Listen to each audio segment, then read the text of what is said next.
केदारनाथ की कहानी। धार्मिक ग्रंथों में वर्णित कथा के अनुसार महाभारत युद्ध में विजय के पश्चात पांडवों ने सबसे बड़े युधिष्ठिर को हस्तिनापुर के नरेश के रूप में राज्याभिषेक किया गया। उनके बाद करीब 4 दशक तक युधिष्ठिर ने हस्तिनापुर पर राज्य किया। इसी दौरान एक दिन पांचों पांडवों श्री कृष्ण के साथ बैठकर महाभारत युद्ध की समीक्षा कर रहे थे। समीक्षा में पांडवों ने श्री कृष्ण से कहा, हे नारायण, हम सभी भाइयों पर ब्रह्म हत्या के साथ अपने बंधु बांधवों की भी हत्या कलंक है। इस कलंक को कैसे दूर किया जाए? तो कृष्ण ने पांडवों से कहा कि ये सच है कि युद्ध में भले ही जीत तुम्हारी हुई है, लेकिन तुम लोग अपने गुरु और बंधु और बांधवों को मारने के कारण पाप के भागी बन गए हो। इन पापों के कारण मुक्ति मिलना असंभव है, परंतु इन पापों से केवल महादेव ही मुक्ति दिला सकते हैं। अतः महादेव की शरण में जाओ। इसके बाद श्री कृष्ण द्वारिका लौट गए। उसके बाद पांडवों अपने मुक्ति के लिए चिंतित रहने लगे और मन ही मन सोचने लगे कि कब राजपाट को त्याग कर शिव जी की शरण में जाएं।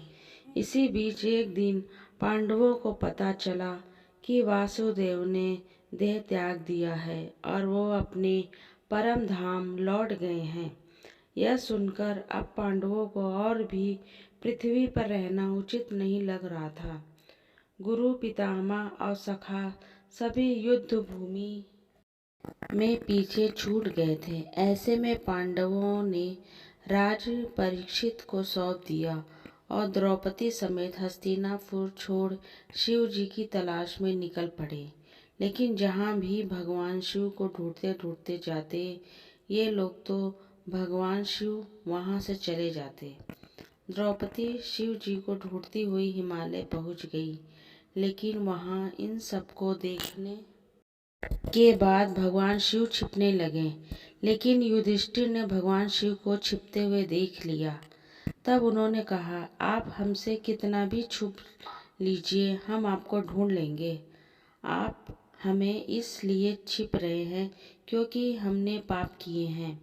युधिष्ठिर के इतना कहने के बाद पांचों पांडव आगे बढ़ने लगे। उसी समय एक बैल उन पर झपट पड़ा। यह देखकर भीम उनसे लड़ने लगे। इसी बीच चट्टानों के बैल ने अपना सिर छिपा लिया। इसके बाद भीम उनकी पूंछ पकड़कर खींचने लगे तो बैल का धड़ सिर से अलग हो गया और उस बैल का धड़ शिवलिंग में बदल गया और कुछ क्षण पश्चात उस शिवलिंग से भगवान शिव प्रकट हुए। शिव ने पांडवों के पाप क्षमा कर दिए। आज भी इस घटना के प्रमाण केदारनाथ के शिवलिंग बैल के कुल्हे भी मौजूद हैं। भगवान शिव को साक्षात अपने सामने देख पांडव ने उन्हें प्रणाम किया और उनके बाद भगवान शिव ने पांडवों को स्वर्ग का मार्ग बतलाया और फिर अंतर्ध्यान हो गए। उसके बाद पांडवों ने उस शिवलिंग की पूजा अर्चना की और आज वही शिवलिंग केदारनाथ धाम के नाम से जाना जाता है। अगर आप मेरे चैनल पर नए हैं तो प्लीज़ सब्सक्राइब कीजिए, लाइक कीजिए। यहाँ पे आपको नई नई कहानियाँ सुनने को मिलेंगी। Thank you.